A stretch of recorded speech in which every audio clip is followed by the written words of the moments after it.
বর্তমান আঞ্চলিক যুদ্ধের জন্য ইসরায়েলকে দায়ী করেছেন তুরস্কের প্রেসিডেন্ট রিসেপ তাইপ এরদোয়ান। তিনি বলেন, ইসরায়েল মধ্যপ্রাচ্যের চলমান যুদ্ধের মূল কারণ ও সূচনাকারী। তুরস্ক, সৌদি আরব ও পাকিস্তানের মধ্যে স্বাক্ষরিত মক্কা প্রতিরক্ষা চুক্তি প্রসঙ্গে এরদোয়ান বলেন, এই চুক্তি শুধু ৩টি দেশের মধ্যে সীমাবদ্ধ নয়, মিশর সহ অন্যান্য দেশও চাইলে এতে যোগ দিতে পারবে। আঙ্কারা সম্পূর্ণভাবে মধ্যপ্রাচ্য অঞ্চলে যুদ্ধের বিরোধী এবং শান্তির পক্ষে অবস্থান করছে। সিরিয়ার প্রতি তুরস্কের সমর্থন অব্যাহত থাকবে উল্লেখ করে তিনি আরও বলেন, ইসরায়েল সব সময় যুদ্ধের পথকে উৎসাহিত করে, এজন্য এই অঞ্চলের দেশগুলোকে ব্যাপক মূল্য দিতে হয়েছে।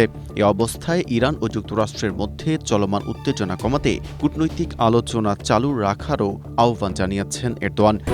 স্ট্রবেরি সুপার ডটেড ও ক্লাসিক ভ্যারিয়েন্ট সেন্সেশন জাগুক শিহরণ। মঙ্গলবার মার্কিন প্রেসিডেন্ট ডোনাল্ড ট্রাম্পের সঙ্গে ফোনালাপের সময় তিনি এই আহ্বান জানান। তুরস্কের প্রেসিডেন্ট কার্যালয়ে এক বিবৃতিতে জানিয়েছে, ইরান যুক্তরাষ্ট্র উত্তেজনা নিরসনে কূটনীতিকে সর্বোচ্চ গুরুত্ব দেওয়া উচিত বলে ট্রাম্পকে জানিয়েছেন এরদোয়ান। পাশাপাশি তিনি আশা প্রকাশ করেন, দুই পক্ষের আলোচনা আবারও এগিয়ে যাবে এবং শান্তি প্রতিষ্ঠায় তুরস্কের প্রচেষ্টা অব্যাহত থাকবে। এরদোগান ও ট্রাম্পের এই ফোনালাপের আগে সোমবার এক জ্যেষ্ঠ ইরানি কর্মকর্তা জানিয়েছেন, যুদ্ধ স্থায়ীভাবে শেষ করার আলোচনা থমকে যাওয়ায় ইরান এখন পুরোপুরি আক্রমণাত্মক সামরিক অবস্থানে যাওয়ার প্রস্তুতি নিচ্ছে।